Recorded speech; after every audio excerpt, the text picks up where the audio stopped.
ตาสมัยตะกี้ตะเก้าบ้านแล้วบ้านมีไผ่ผงไผ่ผ้า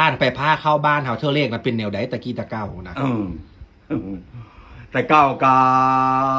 ใจตะกี้แล้วมันกาดเลยพี่น้องเอ้ยไปเสียกันยากข้าราชการกบการเขตกับกระบองคำว่าพื้นอยู่เหินอยู่สารกับตะเกียงน้ำมันกาดกับชื่อจอง50 สตางค์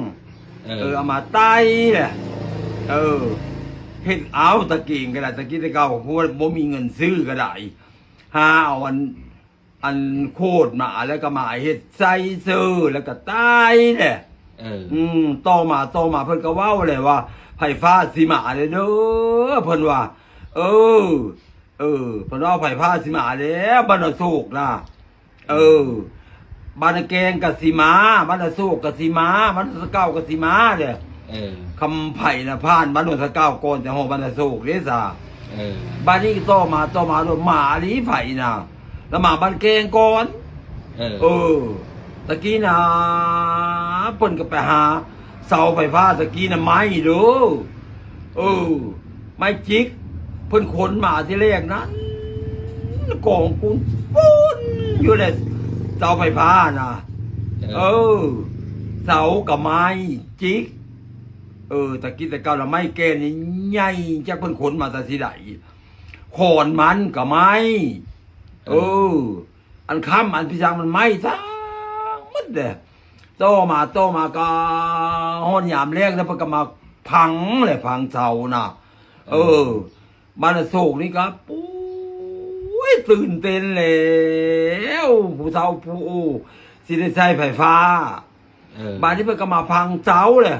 พังมาก็ตายผู้แล้วก็ตายบ้านอันนาลุงนี่นะแกสามัคคีผู้แล้วพังผ่านมันนะแกน้อยมาผ่านอันลงหลีนมาแล้วก็ฮักเข้ามาลงหลีนมันจะโศกเลยมาผ่านมันดูสะเก้ามาผ่านมามันจะโศกเลยโอ้ยตังเสาแล้วก็จักปลาหรือบุหมาจ้าทูพี่น้องเอ้ยข่อยปันข่อยกินน้องสร้างได้แต่เสาบ่ได้แต่เสาอยู่หันกระทนทุกทรมานเงินเบิ่งแต่เสาโอ้ยปลาไหลสิมาดีแหละต่อมาเพิ่นก็มาใส่ขอนแล้วบัดนี้หลังจากใส่เสาแล้วบัดนี้ไม้ขอนมันนะบ่อนเพิ่นเอาทรายไฟฟาดมานะเพิ่นก็มาใส่ขอนเลยใส่ขอนแล้วก็โอ้ยพื้นแล้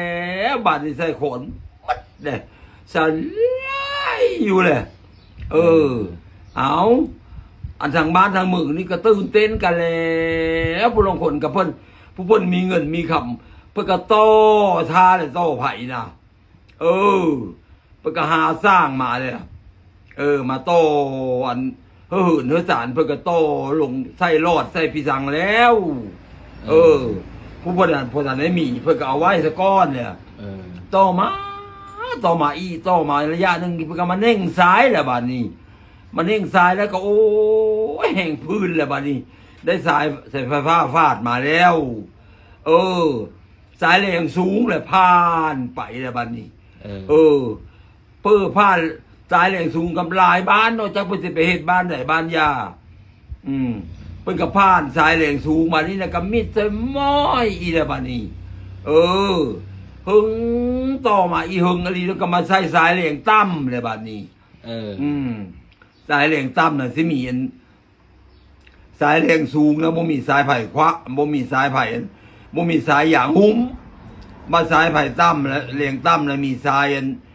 อันอย่างหุ้มเลยบัดนี้ลุงสายแรงต่ำแล้วเพิ่นก็ประกาศเฮาโตไผ่ไว้เด้อแหละโอ้ยจะมาไปแต่บ้านไทยเมืองจะมาไปซื้ออุปกรณ์ไฟฟ้ามาจักสาย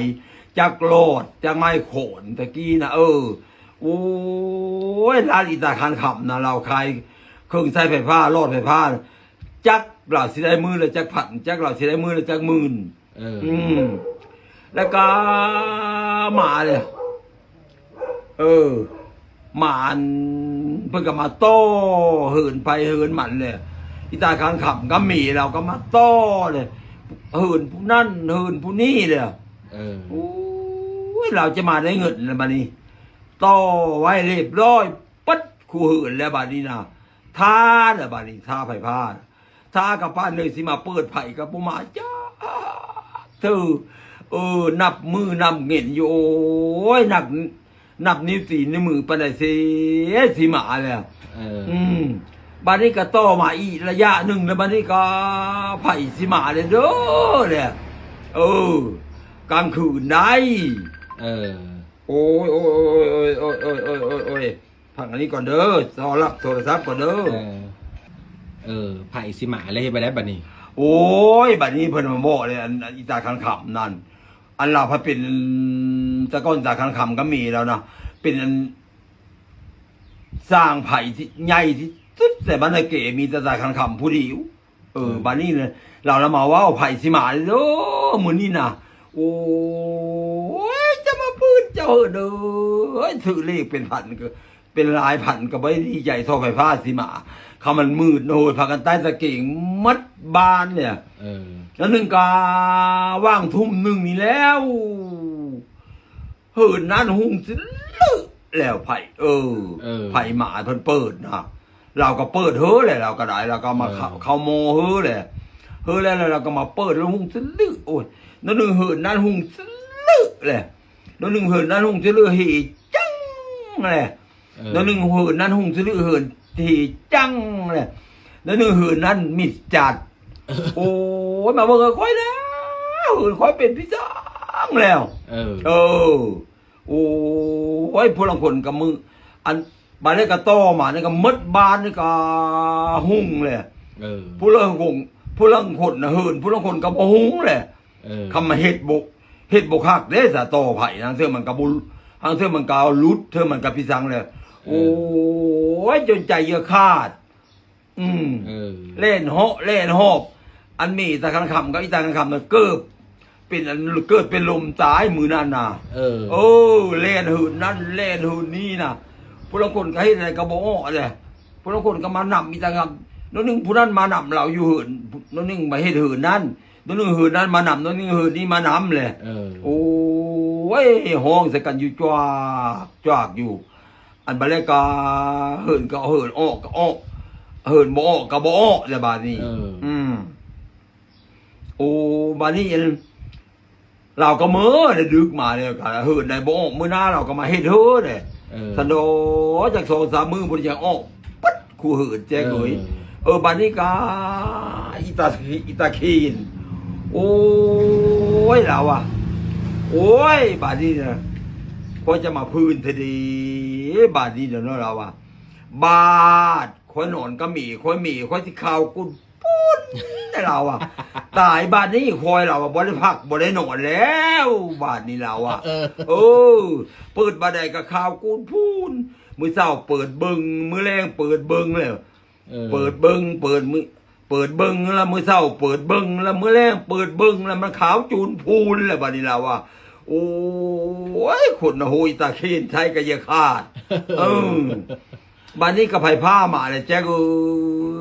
เขาก็ไปซื้อหลอดสีฟ้านะหลอดไฟฟ้าสีฟ้าของจ้าเราอ่ะหากบริเมณได้หลอดแบกไลท์คือคู่มือนี้นะเอามาต่อเอาแมงไม้แมงดานะแจ๊กเขาก็ไปซื้อเอาหลอดเหยาวมาจักโซโลราคาแต่ตะกี้ว่าง30-40เนี่ยมาแล้วก็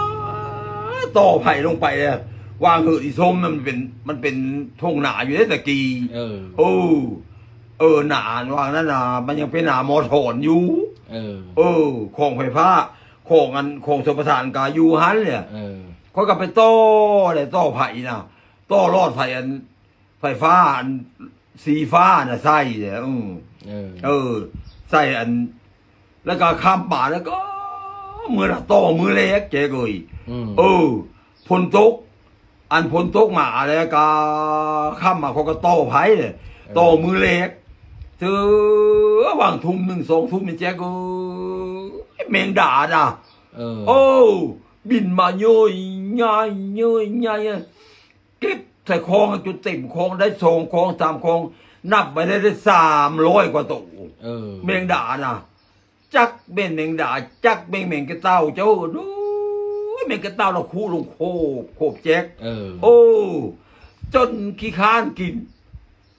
แมงดากับแมงกะเต้านะซึ่งมันเจ้าก็มาขายละตัวละบาท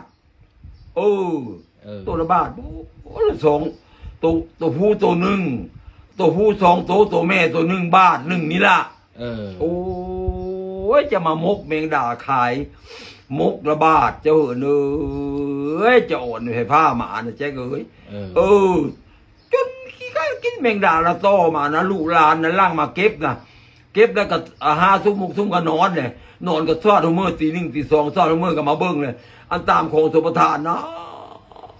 ตายอยู่หยาบอยู่แมงดานะจันโดไผ่ผ้ามาเธอเลขเลยพี่น้อง